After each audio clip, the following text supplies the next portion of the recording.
E aí, torcedor do Verdão, beleza?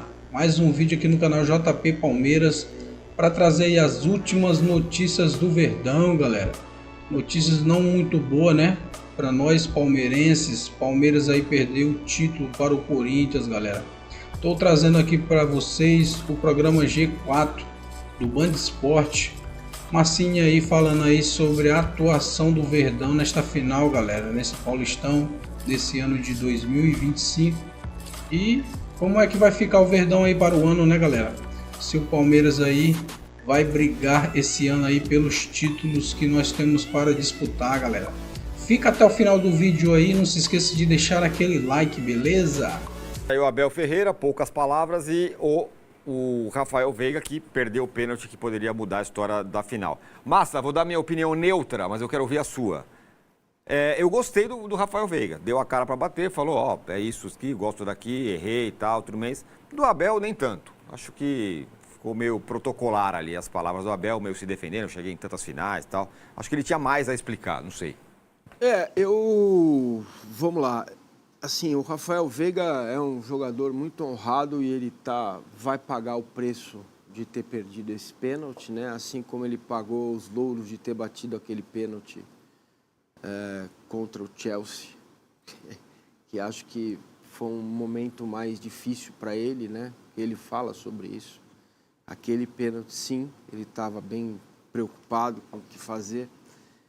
Isso nada tem a ver com ele, Rafael Veiga, ou com a fala do empresário dele. Falou, o Palmeiras já não quis, que ele tem mercado, não sei o quê. Isso não entra para mim na conta. Acho que no final ele não é o principal responsável. Acho que sobre o Veiga pesa muito mais do que o pênalti, a fase ruim dele. O fato dele não estar jogando bem já há algum tempo. E a respeito do momento do Palmeiras, é preciso compreender que quando o Palmeiras não é mais o campeão brasileiro, o Palmeiras não é mais o campeão paulista, o Palmeiras não é mais o campeão da Libertadores, o Palmeiras não é mais o campeão da Supercopa, da Recopa, do Zafa, escolhe aí o que você quiser, dos últimos 4 anos, né? Hoje o Palmeiras é um clube que tem pouco mais de 35% de aproveitamento em finais e mata-mata. Se você pegar o recorte de um ano, desde o jogo contra o Santos até agora. E se você não olhar para isso, você vai viver como está vivendo o técnico do Palmeiras, daquilo que ele coloca, porque chegar aqui é importante, porque nós chegamos aqui, de fato tem mérito. Mas aquele Palmeiras, que o torcedor do Palmeiras tinha certeza que ia fazer o gol, que ia virar, aquele time não tomava gol, aquele time tinha uma bola parada que funcionava bem, o Palmeiras tinha uma jogada ensaiada que sempre tirava o coelho da cartola. Aquele Palmeiras morreu. É preciso compreender isso. É preciso entender que aquele Palmeiras do Abel Ferreira morreu. Ele não existe mais. Este Palmeiras sendo construído de fevereiro do ano passado para cá, ele precisa ser reconstruído. E ele está em reconstrução. É fato, é verdade. Se vocês forem pegar ao longo deste ano as mudanças no elenco, é difícil para o palmeirense entender isso, mas é um fato. Isso pesa a favor da avaliação do trabalho do Abel. Ontem você tinha jogadores que estão aí, chegaram a 4, 5 jogos, estão fazendo jogos, né? O Facundo e o Martins chegaram um pouco mais cedo. O Mikael entrou depois da contusão do Gomes. Você tem ainda jogador para entrar, o Evangelista Paulinho. Espero que não seja o Palmeiras da temporada. Porque se for, vai ser um fiasco tremendo. Isso tem a ver com o planejamento do time, beleza. Agora, o comportamento do Abel Ferreira, ele é ridículo, ele é inadmissível, por 2 questões. É nessa hora, Abel, que a gente precisa, que o palmeirense precisa, que todos precisam de um líder. E o líder, nesse momento, mesmo com o ônibus pedindo para ir embora, mesmo atrasado depois da premiação, mesmo só tendo 5 pessoas para fazer perguntas para ele, ele respondeu as 5 perguntas. Nesse momento, o líder tem que vir a público e explicar exatamente o que foi pensado para a temporada, o que foi que eles pensaram para esse planejamento, para esses 2 jogos. E o diretor de futebol tinha que estar ao lado dele para dar uma explicação. O Palmeiras tinha que ter tratado esta derrota não só de ir ao campo e receber a medalha, que eu acho isso bem legal, mas tratar esta derrota de forma a dar importância àquilo que o seu torcedor pensa. E isso tem a ver com o cerco fora do Allianz Parque, com a dissociação de uma gestão com o seu torcedor, né? Dane-se, dando renda, pagando, está tudo certo, né? E isso é um caminho sem volta. É preciso... Ele tentou, né? O Abel tentou puxar de volta, conseguiu de certa forma, mas ainda me sinto muita falta de uma postura de um líder nessa hora. Porque ele tinha que vir a público e dizer, olha, nós fizemos esse trabalho, nós rodamos o elenco durante o estadual, chegamos na final, não conseguimos ganhar, dá mérito ao Corinthians, está tudo bem, mérito ao Corinthians, beleza, mas ele tem que explicar. As explicações são muito esgarçadas e são muito baseadas no que ele já conquistou. E na vida, meu irmão, é assim que funciona. Você sabe disso. Como você bem disse, você sabe no país que está, no clube onde está. Então, o Palmeiras não é mais campeão de nada. Nos últimos 12 meses, o Palmeiras não ganha de ninguém. Dentro de casa, fora de casa, certo? Então, é sobre isso que a gente precisa falar e é sobre este aspecto que vocês hoje na academia de futebol têm que mergulhar e entender o porquê. Porque sempre fica a mão do Gustavo Gomes, a bola do Flaco impedido por 1 milímetro, né? O jogo contra o Botafogo, a expulsão do Marcos Rocha. Reparem como são coisas que começam a se repetir e que não aconteciam antes. Então, os pênaltis, né? São vários aí nessa história e tudo bem. Você olhar para um time muito vencedor, que tem muitos títulos e muitas derrotas, porque disputa títulos, não é algo ruim. Eu acho que ele passa por algo interessante. Qualquer um de vocês gostaria de trocar com o palmeirense os últimos 10 anos, né? Sem hipocrisia nenhuma. Nos últimos 10 anos, acho que qualquer torcedor, gostaria de viver o que o palmeirense viveu. Ponto. Agora, a partir de agora, como vai ser construído esse trabalho? Como vai ser feita essa reconstrução? Porque me parece óbvia e clara, para mim é absolutamente definitivo, que ainda por causa do respeito dos adversários, o Palmeiras vem vivendo dessa coisa. Uma hora a bola entra, uma hora sai o gol, uma hora vai acontecer, né? Então, ontem o discurso era que o Palmeiras alongou o jogo, né? Para chegar no final. Eu absolutamente não concordo com isso. O Palmeiras não alongou jogo nenhum. O Corinthians conseguiu jogar em cima do Palmeiras numa estratégia completamente errada do treinador, do Abel Ferreira. Vou explicar por quê. Horas, se você coloca o Estevão perto do Vitor Roque, você vai fazer o que com o Mike?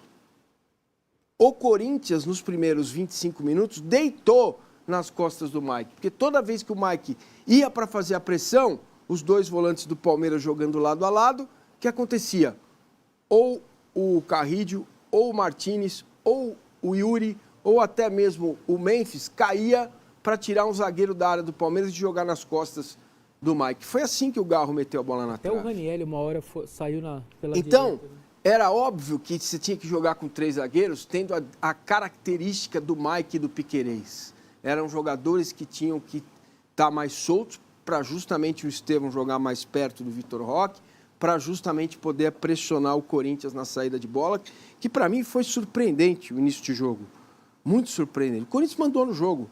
O Corinthians fez o que quis em campo.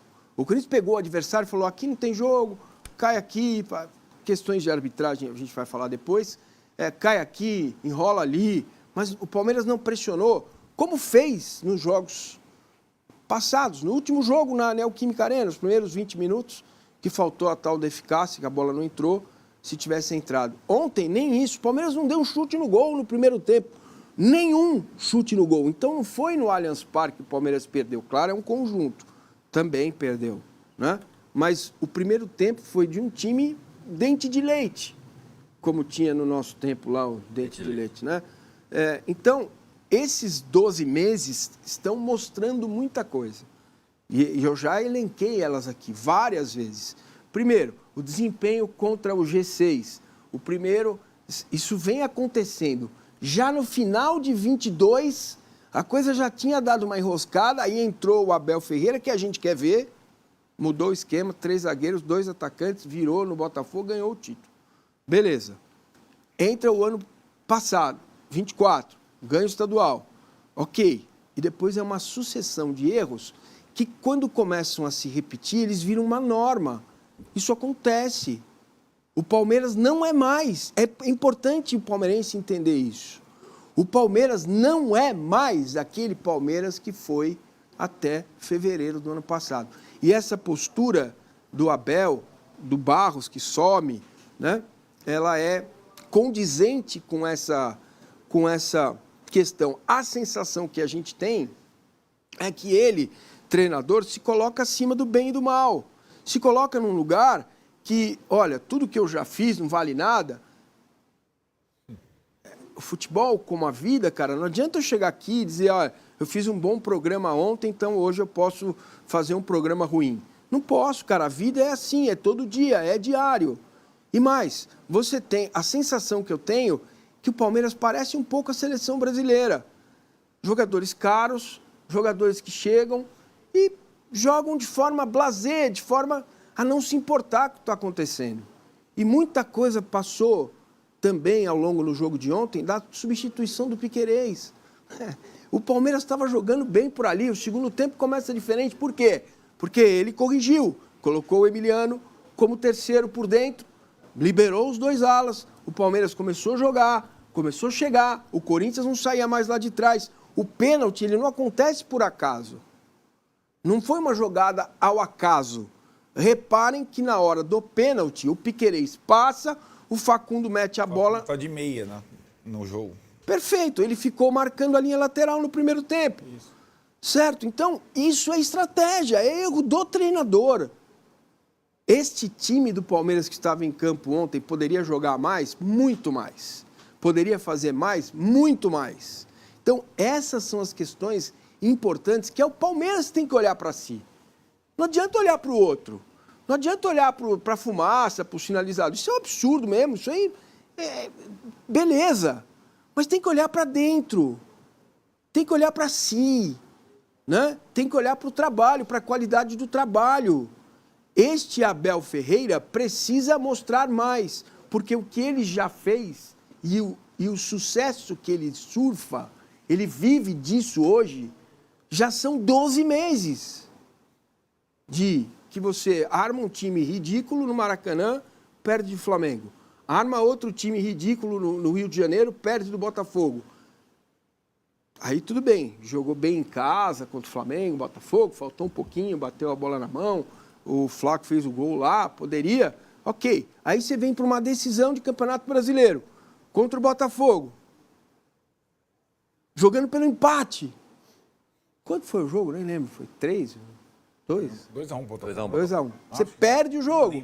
Consequentemente, você perde o título. Então, é preciso que os palmeirenses entendam que aquele Palmeiras acabou. Essa coisa do time sem alma, do time amorfo, né, do arame liso, isso não existia no Palmeiras há pouco tempo atrás.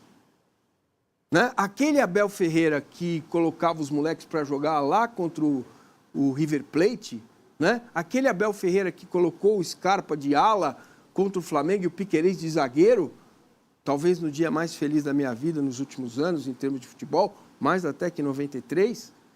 Cara, onde ele está? Cadê? Alguém viu?